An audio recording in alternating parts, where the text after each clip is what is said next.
Hey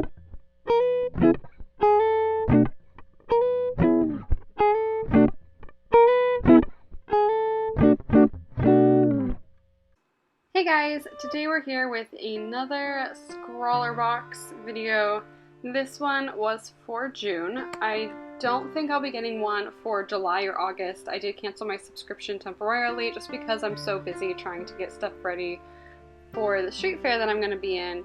So I will be missing 2 of these, which I'm kind of sad because honestly this box is probably one of my favorites that I've ever gotten. So it almost makes me want to go back, but I'm just spending so much time with that and so much money on that that I can't justify those 2 months.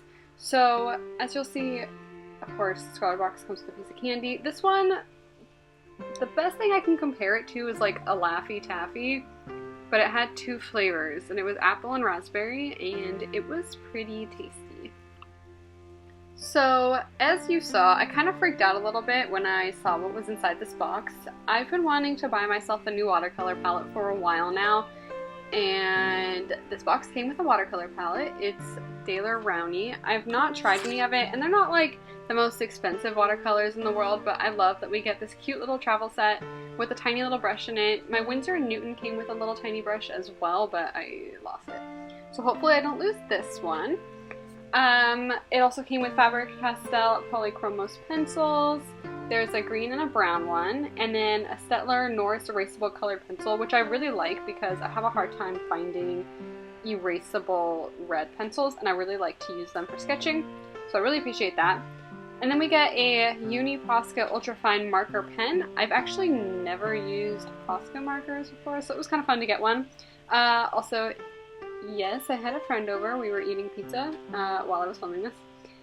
And then the paper. Honestly, I really enjoy this paper, so I'm hoping I can find it online. It's the Langton Prestige Watercolor Paper 300 GSM, and it's actually something I can pronounce, I think. So, this box was very exciting. Not only because I got a watercolor palette and I've been wanting to buy one for a while, so it saved me some money there, but the artist that was featured is actually someone that I follow on Instagram. I haven't been following her very long, but it's exciting to see someone that like I recognize the art of. Her name is Joanna Fee, or Fi, I'm not sure how to pronounce that. She's 21 years old and she's from Portugal, but definitely go find her on Instagram. It's at Milktu, MILKTU. So I wanted to use both pieces of paper for this one just because it was a Wednesday night, which normally I have work the next day, but the next day was just the 4th of July, so I knew I could sleep in, so I stayed up to do 2 pictures for this one. The first one I did was kind of a draw this in your style sort of thing, where I drew her character that we get in the print, but in my style, obviously with the supplies. And then the second one I did was some sunflowers, because I have sunflowers sitting on my table right now and I've actually been wanting to paint them, so this kind of gave me an opportunity to do that. Of course, I had to swatch everything, and I'm going to apologize for some of the weird camera angles and stuff. I still don't have my camera, but that's a story for another time. I will probably do a sketch with me / storytime video in the future once I have figured everything out and I know what's happened. Yeah, I will talk about it all then. So this is just me sketching everything out with that pencil, and pencils were great. Not a whole lot to say there. The eraser at the end of this pencil wasn't my favorite. It's really, really hard versus being soft, but that's a pretty minor issue. The watercolors were pretty good. The only thing is that I definitely recommend you swatch, and I'm really glad that I did, because for the most part, the colors look the way that you would expect, but some of the browns don't.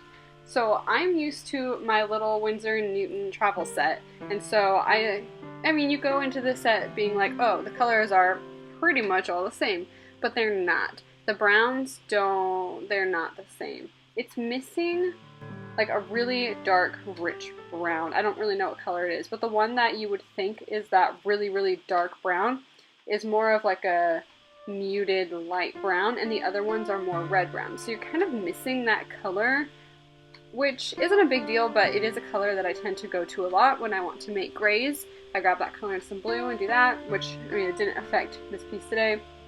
It's just something to be aware of. I also noticed that the watercolors really ate up the water, so you're going to want to put a decent amount of water on there. And I don't know if that's just because it's the first time I've ever used them, and if it'll be less thirsty the next time, I don't know. But overall, the quality felt really nice. I know they're not the most expensive watercolors in the world, but honestly, I enjoyed using them. And the color thing, like, I'm sure you could just go out and buy more colors. Also, another note that I really enjoy about these watercolors is that you can pop them in and out of the pan. So if you were to buy another color that you like better than one of these colors, you could pop it out and pop the other one back in, I'm sure. I haven't actually looked online, but I'm sure you could do that. And on the pans, if you take them out, it does have on the side printed what color it is, so it's really easy to replace these once you've used them all. However, I've had my Winsor & Newton ones for a couple of years now, and I still haven't hit pan on any of the colors. So, you know, watercolors last quite a while once you have them. Unless, of course, you're using them all the time. Then I'm sure you'll burn through them a little faster. From what I saw online, I couldn't find this exact travel set, but it looked like it'd probably be in the like $20-ish range, which considering the box is about 25 bucks, really, I mean, not bad at all. So I do recommend this palette to those who are trying to get more serious with colors, watercolors, and want something a little bit better than the like cheap student grade ones. I mean, these are still pretty cheap, but they're good. I enjoyed them. The Winsor & Newton ones are good as well. I did also notice the first time that I went to use some of these colors, it almost like, I don't know how to describe the texture, but almost got like mushy on top, where some of the paint was coming up with it, but not like in a liquidy way, in like a mushy way. I don't know if that makes any sense. If you're familiar with this, let me know in the comments.